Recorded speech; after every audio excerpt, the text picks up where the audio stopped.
الحمد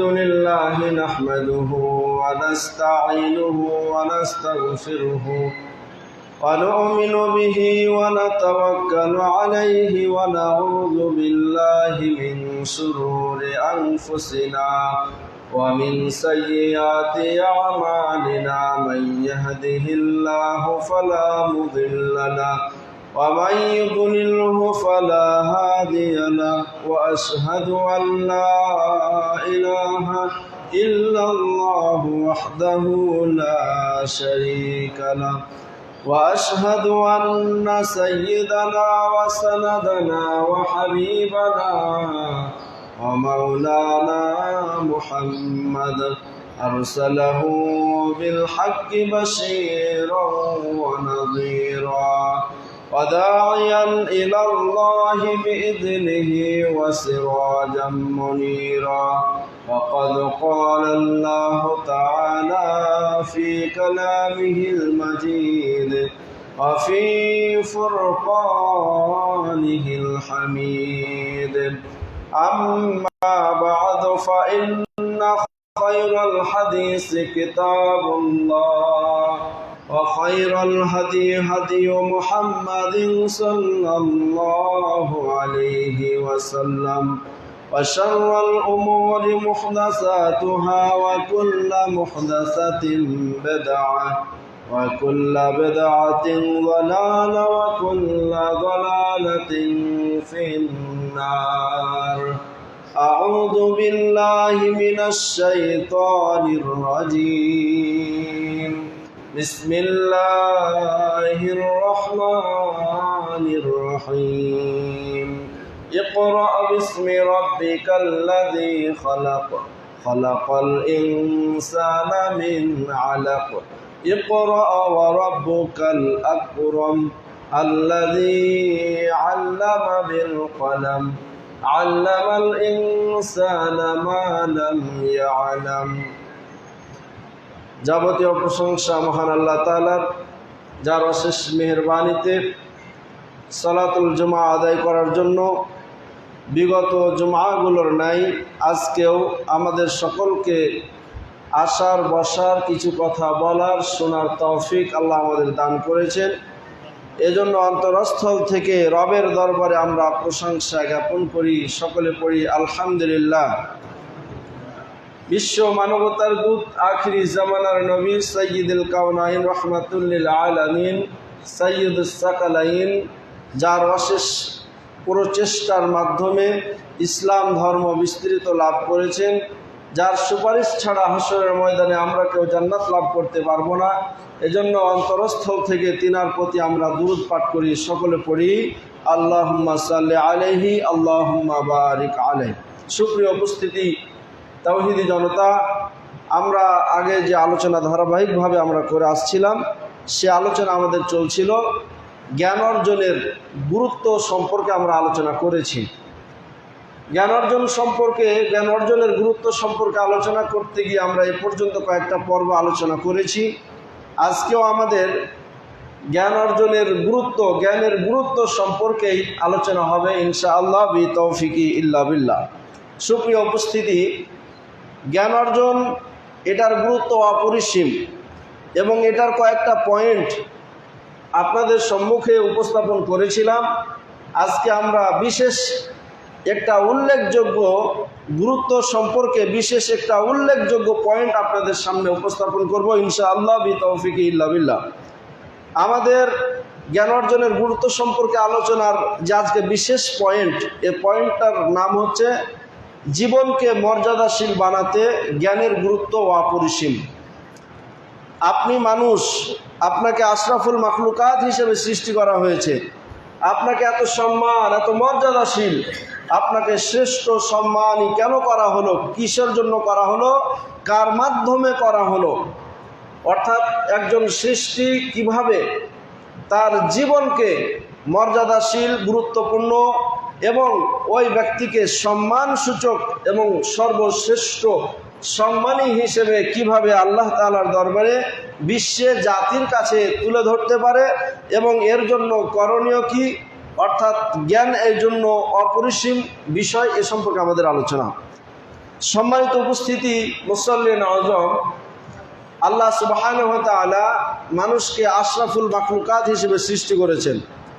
অর্থাৎ আমরা দুই চক্ষু দিয়ে যাহা কিছু দেখি বা না দেখি, সামনে পিছনে উপরে নিচে যতগুলো আল্লাহ সুবহানাহু ওয়া তাআলা সৃষ্টি পাঠিয়েছেন পৃথিবীর বুকে, সমস্ত সৃষ্টি আমরা যেগুলো দেখি বা না দেখি, এ সমস্ত সৃষ্টির চেয়ে আল্লাহ সুবহানাহু ওয়া তাআলা মানুষকে সর্বশ্রেষ্ঠ এবং মর্যাদাশীল, যাকে বলা হয় আশরাফুল মাখলুকাত, আশরাফ মানে সর্বসম্মানিত, সকল কিছুর চেয়ে সম্মানিত, তাকে বলা হয় আশরাফ। ইসমে তাবদিলের শিগা, মানে কোনো একটা কাজে অন্যান্য বিষয়ের চেয়ে আধিক্যতা লাভ করা। তো আল্লাহ সুবহানাহু ওয়া তাআলা যতগুলো সৃষ্টি পৃথিবীতে পাঠালেন, তার মধ্যে মানুষ এটা এমন একটা সৃষ্টি, তাদের মর্যাদা অনেক বেশি ইসলামের কাছে, আল্লাহ সুবহানাহু ওয়া তাআলার কাছে। তো এই মর্যাদাটা এত বেশি কেন?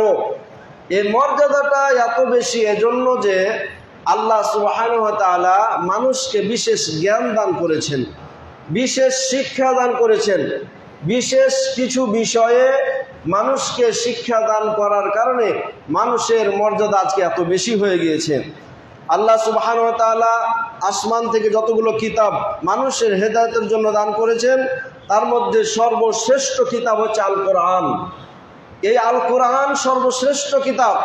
এই কোরআন যেমন মর্যাদাশীল, এই কোরআনকে যারা ধারক বাহক, কোরআনের যারা লালন পালন করে, কোরআনকে যারা দেখাশোনা করে, কোরআনকে যারা শিক্ষা অর্জন করে, কোরআন দিয়ে কেউ যদি রাষ্ট্র পরিচালনা করে, কোরআন দিয়ে সমাজ পরিচালনা করে, কোরআন দিয়ে পরিবার পরিচালনা করে, কোরআন দিয়ে যদি কোনো মানুষ তার ব্যক্তি জীবনকে পরিচালনা করে, তাহলে কোরআন যেমন বিশ্বের কাছে, ইসলামের কাছে মর্যাদাশীল, ওই কোরআন শিক্ষা অর্জন করার কারণে, কোরআন তার জীবনে ধারণ বহন করার কারণে ওই কোরআনটাও ওই মানুষটাকে মর্যাদাশীল, ইহকালে মর্যাদাশীল করে তুলবে, আর পরে গেলেও আল্লাহ তাআলা একটা মর্যাদাশীল জীবন তাকে দান করবেন। আল্লাহ সুবহানাহু ওয়া তাআলা বলছেন সূরা রহমান 2 নম্বর আয়াত, আল্লামাল কোরআন। তিনি এমন রহমান, এমন তিনি সত্তা যে আল্লাহ সুবহানাহু ওয়া তাআলা মানুষকে কোরআন শিক্ষা দান করেছেন। মানুষের মর্যাদা এত বাড়া কেন, আশরাফুল মাখলুকাত কেন হলো? তার উল্লেখযোগ্য একটা যে কারণ, সে কারণটা হচ্ছে আল্লাহ সুবহানাহু ওয়া তাআলা মানুষকে কোরআন শিক্ষা দিয়েছেন। আমরা যদি কোরআন শিখতে না পারি, সেটা আমাদের ব্যর্থতা, কিন্তু আল্লাহ সুবহানাহু ওয়া তাআলা আমাদের সকলকে বিষয়গুলো জানিয়ে দিয়েছেন, শিক্ষা দিয়ে দিয়েছেন। আল্লাহ সুবহানাহু ওয়া তাআলার যেটা কাজ, তিনি স্রষ্টা হিসেবে যে কাজটা করার সেটা তিনি করে ফেলেছেন। বাকিটুকু মানুষের দায়িত্ব পালন করলে তার জন্য শান্তিময় জীবন, পক্ষান্তরে যদি কেউ দায়িত্ব পালন না করে তার জন্য দুঃখময় জীবন এবং কষ্টকর জীবন তার জন্য অপেক্ষমান। সম্মানিত উপস্থিতি, মুসল্লিন আযম, আল্লাহ সুবহানাহু ওয়া তাআলা বলছেন আল্লামাল ইনসানা মা লাম ইয়ালাম। সূরা আলাক 5 নম্বর আয়াতে আল্লাহ বলছেন আল্লামাল ইনসানা মা লাম ইয়ালাম। আল্লাহ সুবহানাহু ওয়া তাআলা সকল সৃষ্টির চেয়ে এত মর্যাদাশীল, সকল সৃষ্টির চেয়ে আশরাফুল মাখলুকাত কেন হলো? তার হওয়ার একটা উল্লেখযোগ্য আয়াত, কারণ একটা আয়াত আল্লাহ উল্লেখ করছেন, সেটা কি? আল্লামাল ইনসানা মা লাম ইয়ালাম। আল্লাহ সুবহানাহু ওয়া তাআলা মানুষকে ওই সমস্ত বিষয় সম্পর্কে শিক্ষা দান করেছেন যা মানুষ জানতো না। তাহলে ফেরেশতা বলেন, পশু পাখি যতগুলো সৃষ্টি আছে, সমস্ত সৃষ্টির চেয়ে মানুষ বেশি মর্যাদাশীল কেন হলো? এজন্য হলো যে আল্লামাল ইনসানা মা লাম ইয়ালাম, মানুষকে আল্লাহ সুবহানাহু ওয়া তাআলা ওই সমস্ত বিষয় সম্পর্কে জানিয়ে দিয়েছেন যেটা মানুষ জানতো না। তাহলে অজানা জিনিস জানা, অজানা জিনিস জানার নামই হচ্ছে জ্ঞান। আর এই জ্ঞান আল্লাহ সুবহানাহু ওয়া তাআলা মানুষকে দান করেছেন, এজন্য মানুষ আজ ফেরেশতার চেয়েও সর্বশ্রেষ্ঠ। এজন্য মানুষ পশু পাখি গরু গাধা যতগুলো সৃষ্টি আছে, সমস্ত সৃষ্টির চেয়ে বেশি সম্মানী হচ্ছে এই মানুষটা। তাহলে বুঝতে পারলাম এই কয়েকটি আয়াত থেকে যে আল্লাহ সুবহানাহু ওয়া তাআলা আমাদেরকে মর্যাদাশীল করেছেন। কি জন্য? জ্ঞানের মাধ্যম দিয়ে। কিসের মাধ্যমে? আল্লাহ সুবহানাহু ওয়া তাআলা আমাদের মর্যাদাশীল করেছেন জ্ঞানের মাধ্যমে। জ্ঞান আছে বলে আজকে মানুষ আশরাফুল মাখলুকাত হতে পেরেছেন। সম্মানিত উপস্থিতি, মুসল্লিন আযম, মানুষের জীবনকে উন্নতির শিখরে পৌঁছানো মানে কি? উন্নতির শিখরে পৌঁছানো, মানুষের জীবনকে মর্যাদাশীল বানানো। তার মানে হলো এটাই। মনে করেন আপনি চেয়ারে বসে আছেন, এখন চেয়ারে বসে আছেন, এমন সময় মেম্বার আপনার পাশে এসেছে, চেয়ারটা কি ছাড়বে না? কথা বলেন না কেন? ছাড়বে। এমপি সাহেব আপনার বাড়িতে এসেছে, মেহমানদারি খুব আদর যত্ন করেন না? করেন। একটা ফকির এসেছে, তেমনটি করেন যেমনটা এমপি সাহেবকে করেন? কথা বলেন। সম্মানিত উপস্থিতি, মুসল্লি নজাম, তাহলে আমাদের প্রধানমন্ত্রী, আমাদের এমপি সাহেব, আমাদের কাউন্সিলর, আমাদের মেম্বার সাহেব, এই সমস্ত মানুষগুলো সমাজের মধ্যে মানুষের কাছে মর্যাদাশীল। এই মর্যাদাশীল পদ পাওয়ার কারণে তাকে মানুষ সম্মান করে। এটা হচ্ছে মর্যাদা, এটা হচ্ছে জীবনকে মর্যাদাশীল করে গঠন করা। সম্মানিত উপস্থিতি, মুসল্লি নজাম, ইসলাম আমাদেরকে অনুমতি দিয়েছে।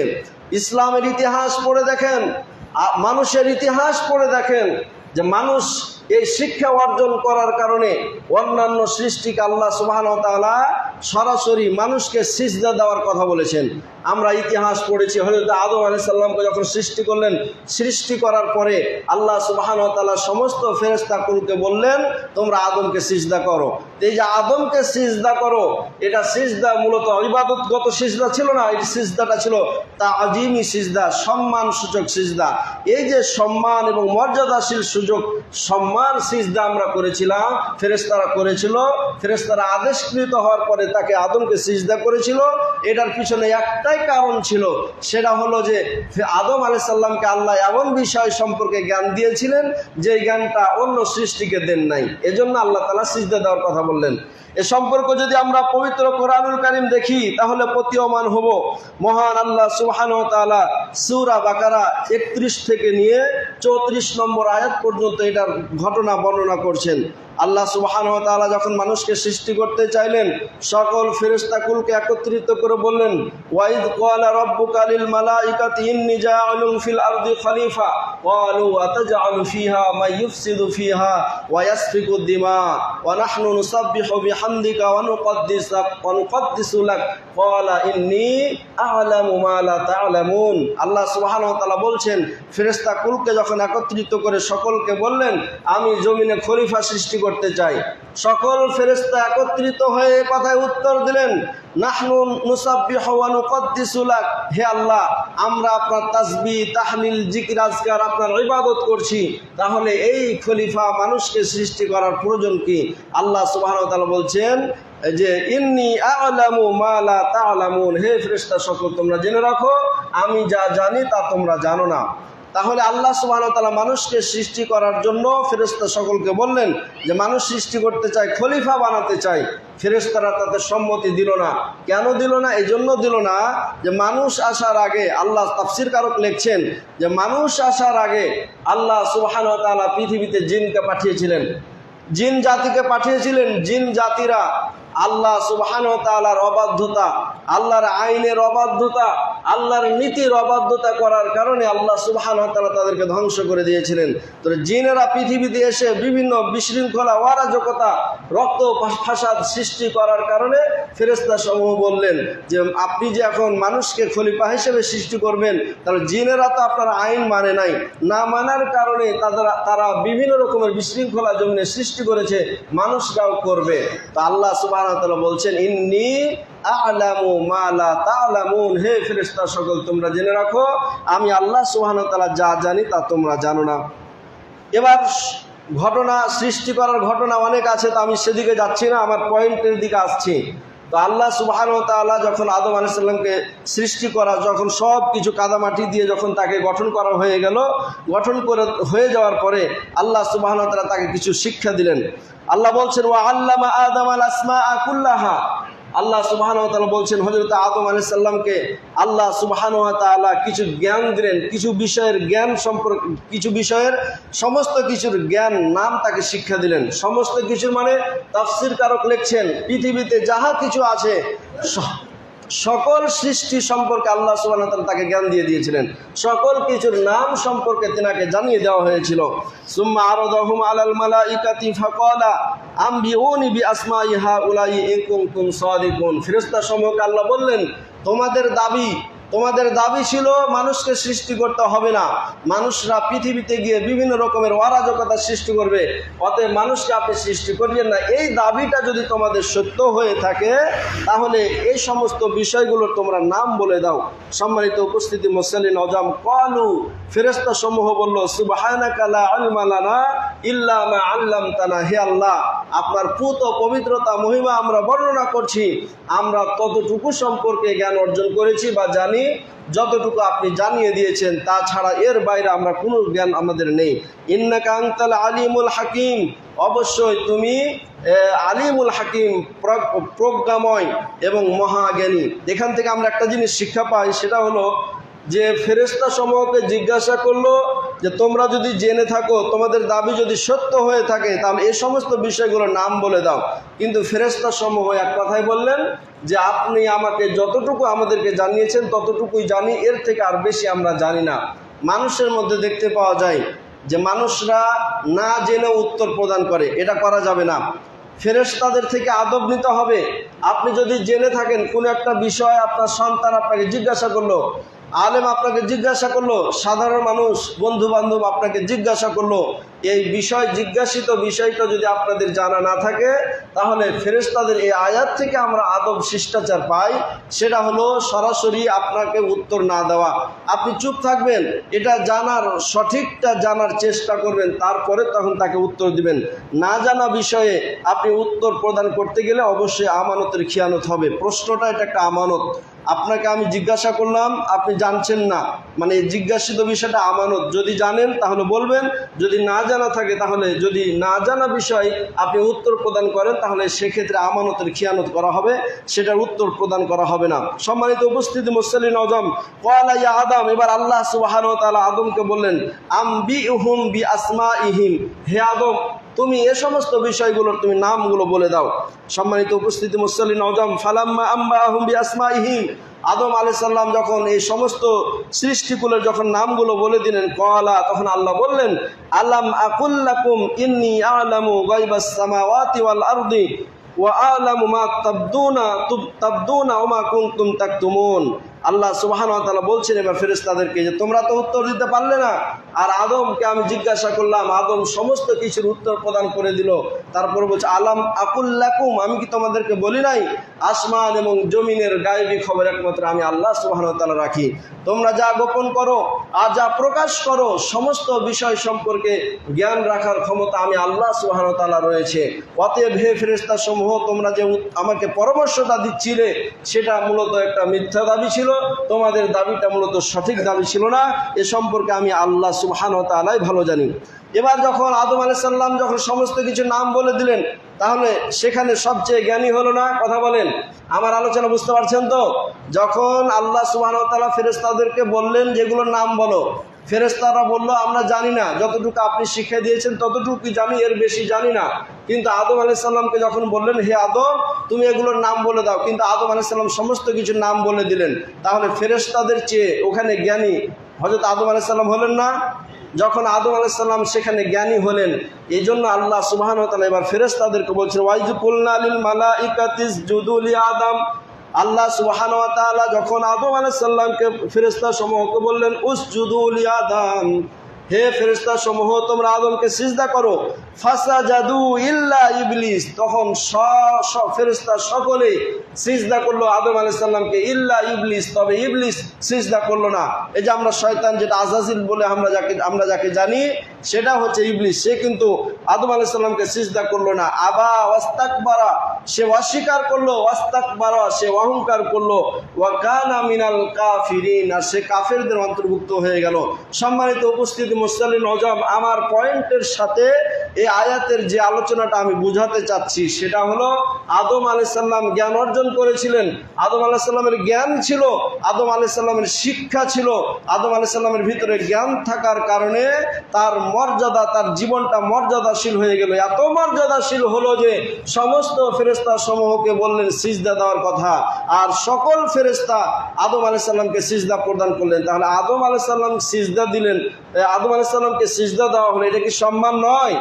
কথা বলেন, এটা অবশ্যই সম্মান। এই যে সম্মান সূচক এবং মর্যাদাশীল একটা জীবন লাভ করলেন হযরত আদম আলাইহিস সালাম, তাহলে অনুরূপভাবে বর্তমান সময়েও যদি আমরা দেখি, তাহলে একজন মানুষ নিজেকে যদি মর্যাদাশীল জীবনী গঠন করতে হয়, একটা রাষ্ট্র যদি উন্নতির শিখরে মর্যাদাশীল হিসেবে পৃথিবীর বুকে তাকে মাথা উঁচু করে দাঁড়াতে হয়, একটা পরিবারকে যদি শিক্ষিত পরিবার হিসেবে মর্যাদাশীল পরিবার হিসেবে যদি পৃথিবীতে উঁচু হয়ে দাঁড়াতে হয়, একটা সমাজকে যদি মর্যাদাশীল এবং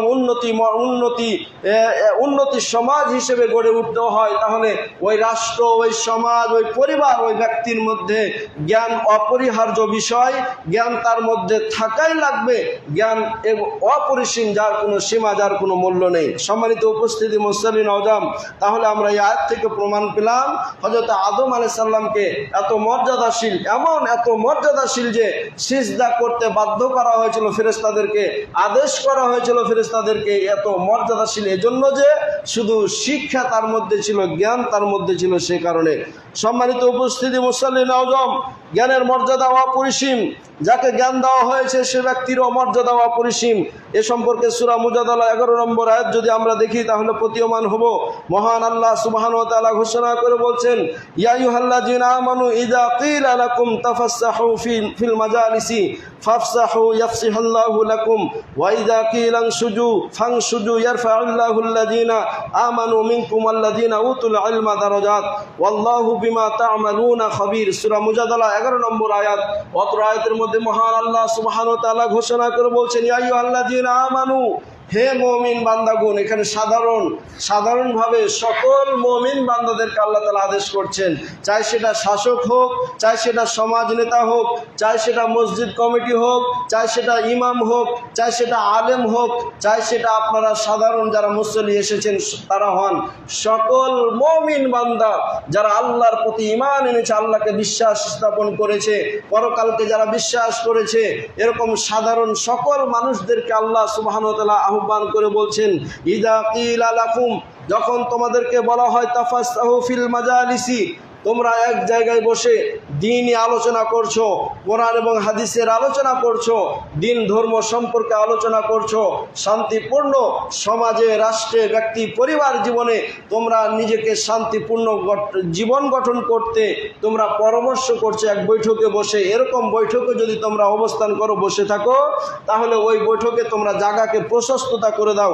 ফাফসাহু বিয়াফসাহিল্লাহু লাকুম, তাহলে তোমরা যদি প্রশস্ত করে দাও, তাহলে আল্লাহ সুবহানাহু ওয়া তাআলা তোমাদেরকে সে প্রশস্ত করে দেবেন, তোমাদের জীবনকে প্রশস্ত করে দেবেন। অর্থাৎ সম্মানিত উপস্থিতি মুসল্লিন আযম, আল্লাহ সুবহানাহু ওয়া তাআলা বলছেন যে তোমরা এক জায়গায় বসে আলোচনা করছো, ধর্মীয় আলোচনা, সেটা মাহফিল হোক অথবা মসজিদে হোক বা যে কোনো জায়গায় আলোচনা করছো। এমন আলোচনা করার সময় যদি কোনো মুসল্লি আসে অথবা ওয়াজ নসিহত শুননেওয়ালা কোনো মানুষ যদি পরে আসে, তাহলে তোমরা তাদের জন্য জায়গাগুলোকে প্রশস্ত করে দাও, তারা যেন বসতে পারে, তাদের জন্য জায়গাগুলো ফাঁকা করে দাও।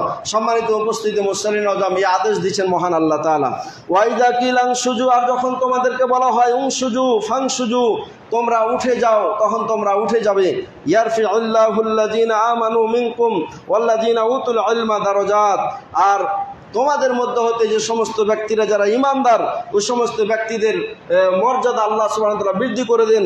ওয়াল্লাযীনা উতুল ইলমা, আর যে সমস্ত ব্যক্তিদেরকে জ্ঞান দেওয়া হয়েছে, এ সমস্ত ব্যক্তিদের মর্যাদাকে উন্নতির শিখরে পৌঁছে দেওয়া হয়, উন্নতি করে দেওয়া হয়। সম্মানিত উপস্থিতি মুসল্লিন আযম, আল্লাহ বলছেন ওয়াইদা কিলাং সুজু ফাংসুজু।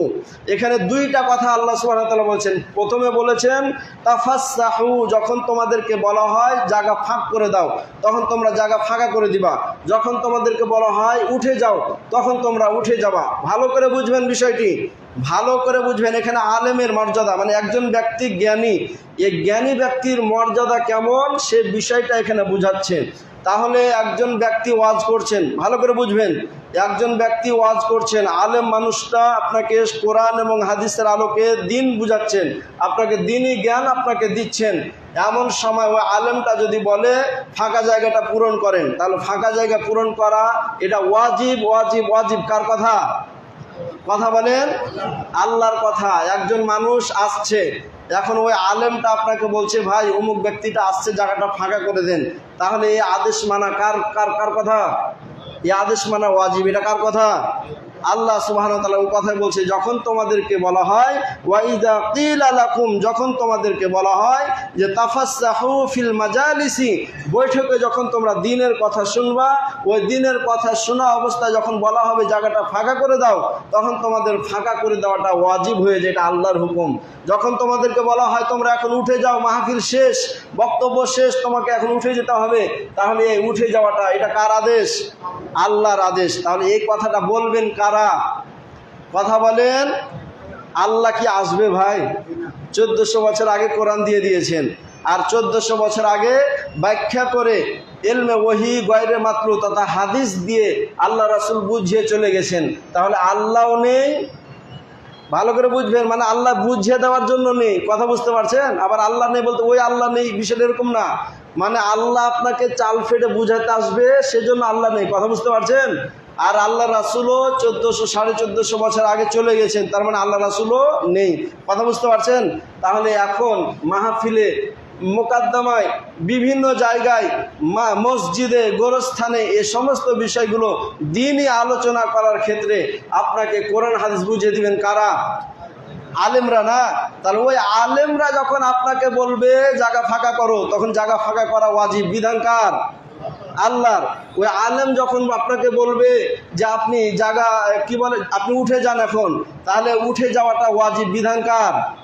আল্লাহর। তাহলে আল্লাহ এমন একটা মর্যাদা দিয়েছেন শিক্ষিত মানুষের, যে এই শিক্ষিত মানুষরা যদি সাধারণ মানুষদেরকে বলে বসো, তাহলে বসা ওয়াজিব।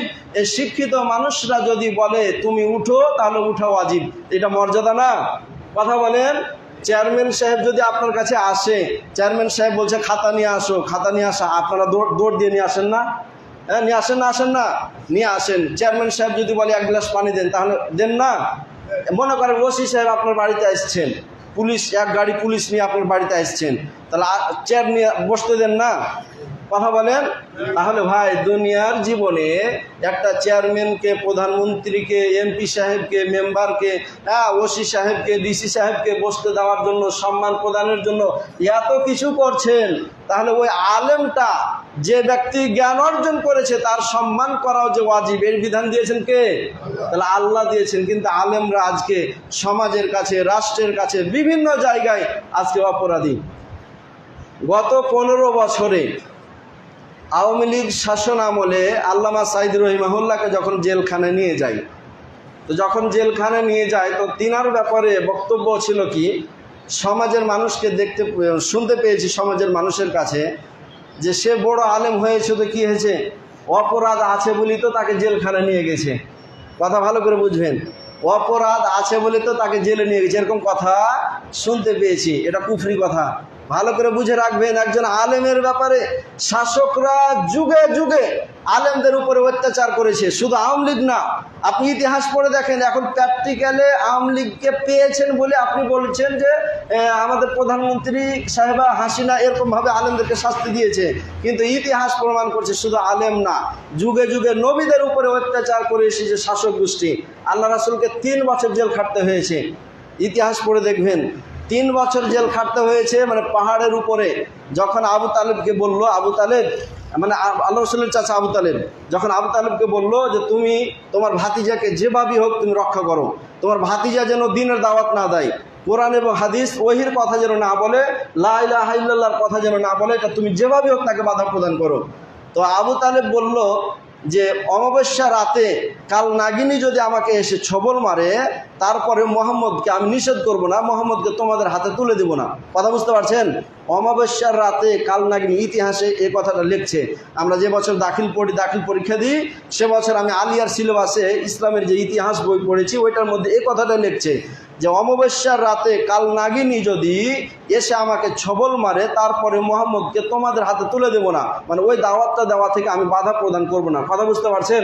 তা আল্লাহ রাসূল ভাবে যখন দাওয়াত দেওয়া শুরু করলো, মক্কার সে সময়ে, তৎকালীন সময়ে রাষ্ট্রের যারা প্রেসিডেন্ট, রাষ্ট্রের যারা দায়িত্বশীল ছিল, সমাজের যারা দায়িত্বশীল ছিল, কাবা ঘরের যারা দায়িত্বশীল ছিল, এই সমস্ত মুশরিকরা, কাফের মুশরিকরা মোহাম্মদকে যেভাবে হোক বন্দি করার তারা পায়তারা করলো। এক পর্যায়ে সে সময় যারা মুসলিম মুসলিম হয়েছিল আর মুহাম্মদ সাল্লাল্লাহু আলাইহি সাল্লামকে সহ সকলকে পাহাড়ের উপরে আবদ্ধ করে রেখেছিলেন। 3 বছর গাছের সাথে বেঁধে রেখেছিলেন, এমনভাবে বেঁধে রেখেছিলেন আর তাদের কাছে খাবার পানি পৌঁছানোর বিষয়টা এমনভাবে বন্ধ করে দিয়েছিল যে সেই সময় যদি মুহাম্মদের পক্ষে একটা কোনো মানুষ কথা বলতো তাকেও, মুসলমান না হলেও তাকেও জেলখানায় তাকে বন্দি করা হতো। সম্মানিত উপস্থিত, ইতিহাস লিখছে তাদের কাছে পানি খাবার তো দূরের কথা কিছুই তাদের কাছে পৌঁছানো হতো না। এমনকি সেই গাছের পাতাগুলো খেয়ে, গাছের পাতা খেলে পায়খানা মানুষের মতো হবে না ছাগলের মতো? ইতিহাস লিখছে সে সময় সাহাবায়ে কেরাম আল্লাহ রাসূলের পায়খানা হয়েছিল ছাগলের মতো। কথা বুঝতে পারছেন? তাহলে ওই আল্লাহ রাসূল কি অপরাধী ছিল?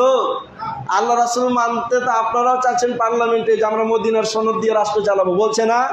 তাহলে তারাও আল্লাহ রাসূলের দাবি করছে, আর যারা কোরআন এবং হাদিসের আলোকে ইসলাম নিয়ে পার্লামেন্ট চালাতে চাচ্ছে তারাও চাচ্ছে। তাহলে বিষয়টা বুঝতে হবে যে এদের মাঝে কি কাজ করছে, কোন চিহ্নটা কাজ করছে, এই বিষয়গুলো কিন্তু বুঝতে হবে। কথা বুঝতে পারছেন? সম্মানিত উপস্থিতি মুসল্লি নওজোয়ান, তাহলে দাবিতে করলে হবে না, বাস্তবতায় করে দেখাতে হবে যে মদিনার সনদ, মুহাম্মদের জীবন আমি পছন্দ করি, মুহাম্মদের জীবন আমি আদর্শ আমি আমার জীবনে বাস্তবায়ন করব, এটা বাস্তবে দেখাতে হবে। যখন বাস্তবে দেখাবেন তখন ইসলামী দলেরাও তখন হকের উপরে থাকবে, আর গয়রে ইসলাম আওয়ামী লীগ বিএনপি জাসদ যেই হোক না কেন সবাই তখন হকের উপরে থাকবে। সম্মানিত উপস্থিতি মুসলিম নওজোয়ান, তাহলে আল্লাহ রাসূল জেল খাটলেন ইলম ওহীর জন্য, কোরআন হাদিস পৌঁছে দেওয়ার জন্য। তার পর্যায়ক্রমে যদি সৈয়দ কুতুব দেখি তাহলে মিশরের জেলখানায় সে সময় মুসলিম শাসকরা জেলে ভরেছিল। ইমাম মুহাম্মদ বলেন, ইমাম শাফি বলেন, ইমাম আহমদ ইবনে হাম্বল বলেন, ইমাম মালিক বলেন, ইমাম আবু হানিফা রাহিমাহুল্লাহ সহ প্রমুখ যারা বিখ্যাত মুহাদ্দিস মুফাসসির ওলামায়ে কেরাম এদের জেল খাটতে হয়েছিল। তারই ধারাবাহিকতায় সিলসিলায় আমাদের চলমান শতাব্দীতে আমরা যদি দেখি তাহলে আল্লামা সাইদ রাহিমাহুল্লাহকেও জেলে 13 বছর জেলখানায় পৌঁছতে হয়েছে, হয় নাই? সম্মানিত উপস্থিতি মুসলিম নওজোয়ান, আল্লাহ রাসূলের জীবন যেমন পরিষ্কার ছিল তারপরে জেল খাটতে হয়েছে। আল্লাহ রাসূলের জীবনকে যেমন আপনি কটাক্ষ করছেন না, ভুল ছিল না বলছেন, নিরপরাধ অবস্থায় তাকে জেল খাটতে হয়েছে বলছেন, বর্তমান সময়েও আলেম যারা কোরআন এবং হাদিসের কথা বলার কারণে জেল খাটছে এটা মনে করে নিতে হবে, মূলত আসলে কোরআন হাদিসের কথা বলার কারণেই তাদেরকে জেল খাটতে হচ্ছে। আচ্ছা, কোন দলে যাবেন? ভালো আহলে হাদিস এটাই বলবেন নাকি যে আহলে হাদিস বলবেন? 2007 সালে আসাদুল্লাহ আল গালিবকে 3 বছর জেল খাটতে হয়েছে। কথাটা ভালো করে বুঝেন। জামাত ইসলামী খারাপ যে সে কারণে আল্লামা সাইদি সাহেবকে জেল খাটতে হলো, তাহলে আহলে হাদিস যে ভালো তো ওকে তো 3 বছর জেল খাটতে হলো, ঠিক আছে না? আচ্ছা, মুজাফফর সাহেব হুজুর হাফিজাহুল্লাহ তাকে তো জেল খাটতে হলো, তাহলে মুজাফফর বলেন, আসাদুল্লাহ আল গালিব বলেন, তারপরে তাবলিগের কিছুদিন আগে ঝগড়া লাগলো তারপরে জেল খাটলো, তারপরে হানাফি মাযহাবের অনেক আলেমকে জেল খাটতে হচ্ছে, এখনও জেলে আছে। আমরা যখন চট্টগ্রামে পড়েছিলাম তখন তার আগেই অনেক আলেম জেলে ঢুকানো হয়েছে, এখনও ওই সমস্ত আলেমরা জেল খাটছে।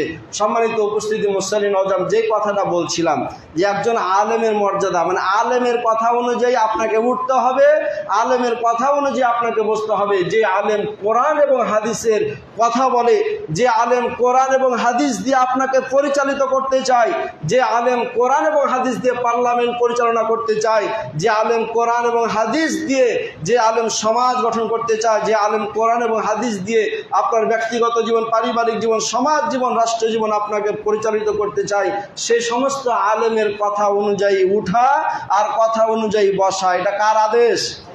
আল্লাহর আদেশ। এই আয়াত প্রমাণ করছে। ভাই, এটা তর্জমা ব্যক্তিভাবে বানিয়ে দেওয়া তর্জমা না। সূরা মুজাদালা 11 নম্বর আয়াতটা দেখবেন।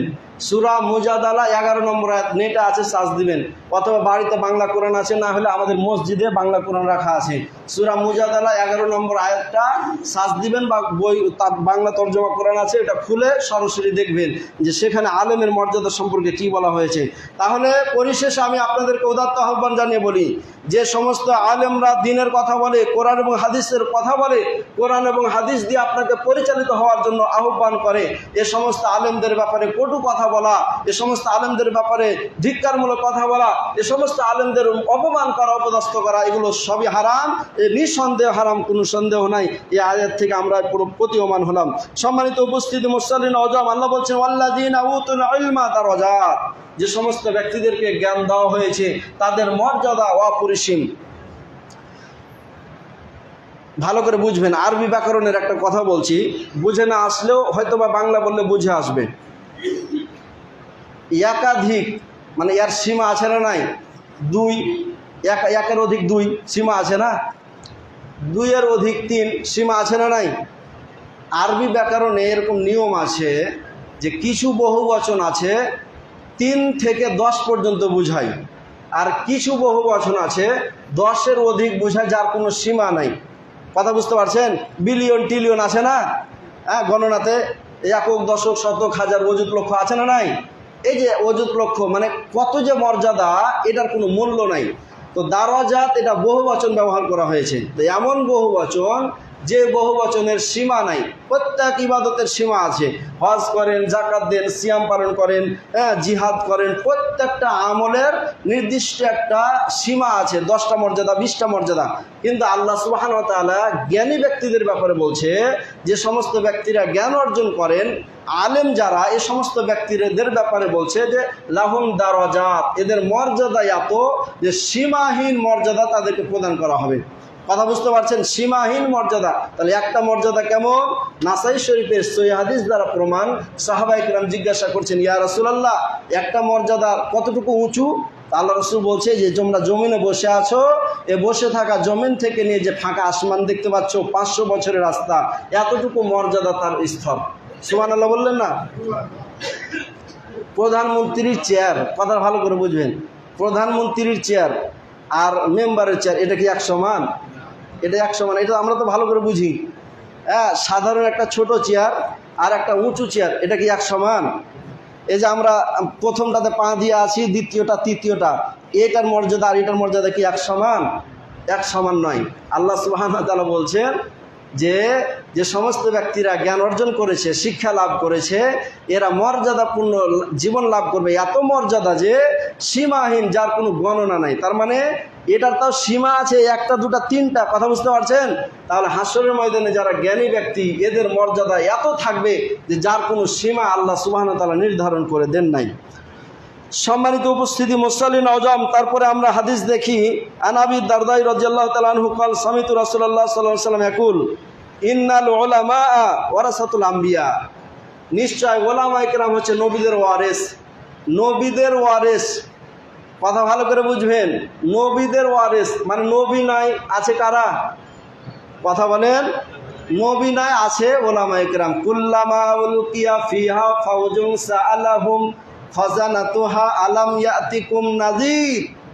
সূরা মুলুক আল্লাহ বলছেন যে জাহান্নামীদেরকে যখন জাহান্নামে নিয়ে যাওয়া হবে, নিয়ে যাওয়ার সময় তাদেরকে জিজ্ঞাসা করবে ফেরেশতা, মালিক ফেরেশতা মানে জাহান্নামের দারোগা, পাহারাদার, ও জিজ্ঞাসা করবে জাহান্নামীদেরকে, আলাম ইয়াতিকুম নাযীর, তোমাদের কাছে কি কোনো ভীতি প্রদর্শনকারী আসেনি? নাযীরুন এটা অনির্দিষ্ট একটা শব্দ, অনির্দিষ্ট। নির্দিষ্ট মানে মুহাম্মদ সাল্লাল্লাহু আলাইহি সাল্লাম, তারপরে ইব্রাহিম আলাইহিস সালাম, মুসা আলাইহিস সালাম, এরা নির্দিষ্ট ব্যক্তি। কথা বুঝতে পারছেন? তাহলে এ সমস্ত ব্যক্তিদের সরাসরি নাম থাকতো, কিন্তু আল্লাহ এখানে কোনো নাম উল্লেখ করেন নাই। জাহান্নামীরা যারা বলবে, ফেরেশতা যে জিজ্ঞাসা করবে যে কোনো ভীতি প্রদর্শনকারী, মানে সাদিকুল হুজুর কি চরমনপুরে যায়নি? কথা বুঝতে পারছেন? সাদিকুল হুজুর কি চরমনপুরে জ্বালিয়ে কথা বলবে না, বলবে নাজির, মানে তুমি যতদিন বেঁচে ছিলা কোনো আলেম কি যায়নি? তুমি যতদিন বেঁচে ছিলা কোনো নবী কি যায়নি তোমাদের কাছে? কথা বুঝতে পারছেন তো? এখানে অনির্দিষ্টবাচক শব্দ, এখানে অনির্দিষ্টবাচক এমন একটা শব্দ যে যুগে যুগে তুমি যতদিন বেঁচে ছিলে কোনো দিনই কি তোমাদের কাছে কোনো নবী, কোনো রাসূল, কোনো আলেম যারা পরকালের কথা বলছিল, জাহান্নামের কথা বলছিল, এরকম কেউ কি যায়নি? সম্মানিত উপস্থিতি, তাহলে আল্লাহর রাসূল চলে গেছেন, কিন্তু তার স্থানে কারা আছে? ওয়ারেস ওলামায়ে কেরামরা আছেন। কথা বুঝতে পারছেন? এই ওলামায়ে কেরাম, আলেমরা যারা জ্ঞান অর্জন করেছেন, সমস্ত ব্যক্তিরা আছে। ওয়া ইন্নাল আম্বিয়া আলাম ইওয়ারিসু দিনার ওয়ালা দিরহামান। আর আল্লাহ রাসূল বলছেন যে আলেমদেরকে দিনার মানে টাকা, প্রচুর পরিমাণে টাকা, দিরহাম, দিনার দিরহাম, এই সমস্ত বিষয়ের টাকা পয়সা, ধন সম্পদ, বাড়ি গাড়ির কিন্তু ওয়ারিস বানান নাই। কিসের ওয়ারিস বানিয়েছেন? ইন্নামা ওয়ারিসুল ইলমা, জ্ঞানের। তাহলে আলেমরা নবী, ভালো করে বুঝবেন, আলেমরা নবী সমতুল্য, আলেমরা নবীদের উত্তরাধিকারী। এটা কি একটা মর্যাদার বিষয় না? কথা বলেন। অবশ্যই এটা মর্যাদার বিষয়। এটা কি জন্য হয়েছে? এটা এজন্য হয়েছে যে জ্ঞানের কারণে। জ্ঞান না থাকলে কোনো মূল্য নাই ভাই। জ্ঞান না থাকলে সাধারণ মানুষের জ্ঞান নাই, সেই জন্য যেমন মূল্য নাই, ওই আলেমটারও, নবীর ওয়ারিস যারা দাবি করবে ওরও যদি কোনো জ্ঞান না থাকে তাহলে ওই আলেমটারও কোনো মর্যাদা নেই। তাহলে নবী সমতুল্য, নবীর স্থলাভিষিক্ত, নবীর উত্তরাধিকারী হওয়ার একটাই যেটা বিষয় সেটা হচ্ছে ইলম। তাহলে আমার পয়েন্টটা ছিল কি, একটা মানুষকে উন্নতি মর্যাদাশীল জীবন যদি গঠন করতে হয় তাহলে অবশ্যই তার জন্য জ্ঞান অপরিহার্য বিষয়, জ্ঞান তার জন্য লাগবে। আল্লাহ সুবহানাহু ওয়া তাআলা আমাদের সকলকে বুঝার তৌফিক দান করে বলি আল্লাহুম্মা আমিন। আরও বাকি আলোচনা আমরা সামনে জুমা করব, তবে আজকে এখান থেকে আমি আলোচনাগুলো শেষ করছি। আল্লাহ সুবহানাহু ওয়া তাআলা আমাদের সকলকে বুঝার তৌফিক দান করে বলি আল্লাহুম্মা আমিন। আউযু বিল্লাহি মিনাশ শাইতানির রাজিম।